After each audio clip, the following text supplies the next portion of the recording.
Welcome to Off-Grid Victory. So today I want to talk about emergency radios and radios in general.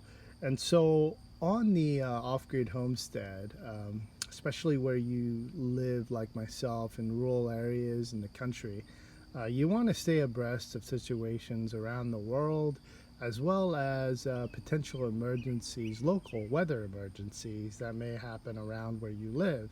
And so you need some radios. And I have several here, and I want to quickly compare them with you and then also give you a review of what I would consider out of these three the better alternative, I think, for most homesteaders. And so the first one is the old standard. It's the Gerding, and it's the FR200 model. It's an analog radio. It has the normal emergency stuff like the light and, of course, the world bands and a hand crank here, power generator or dynamo. And so this is the old thing, and it has a lithium battery, and you can also use 3 AA batteries. And so this is the old standard. Now the new stuff, here I have the Kato. This is the Kato KA500, and you also have this guy, the Practical Survival Radio by Southern Prepper 1. And so these are about the same price, about 50 bucks, and so I'm going to compare these mostly today and show you the differences. So first of all, both of them have lights. This one has it there, this one has it underneath here, and so it has a light. They're placed differently, but both have lights. Both are AM FM, of course. Both of them are shortwave, and both of them have the NOAA system, so the National Emergency Radio that has your local stations. And so, yeah, I mean, to stay abreast of world kind of situations, you have the shortwave, and locally you have the NOAA system here for your weather radio.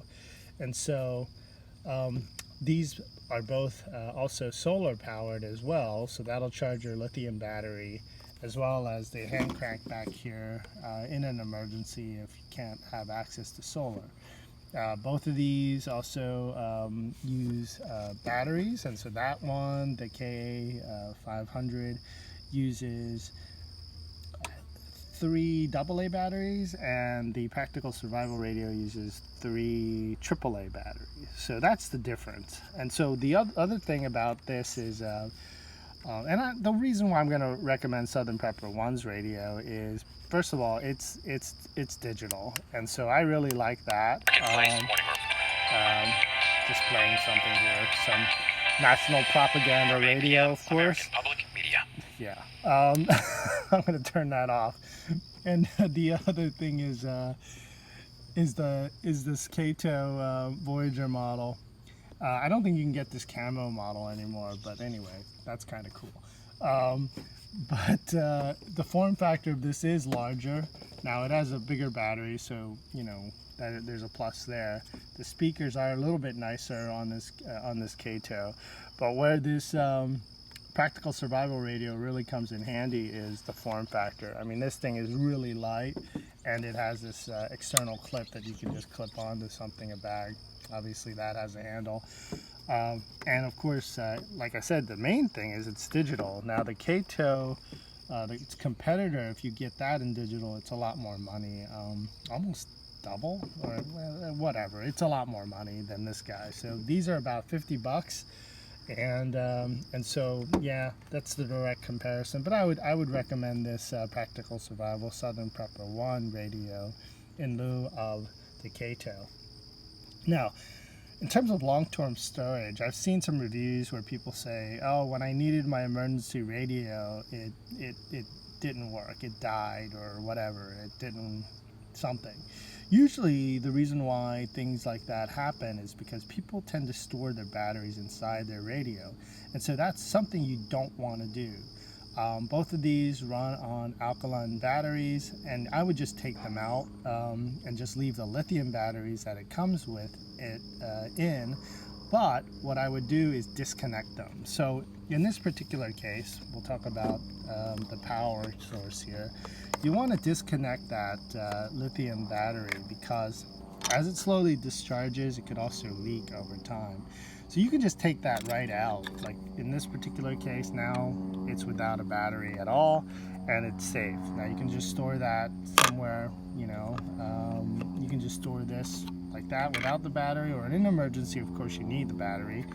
So what I would do is I would either, you know, use some tape and tape up that lead, or when you originally get this radio, it has a pull tab for the battery source, right? So it doesn't corrode or explode.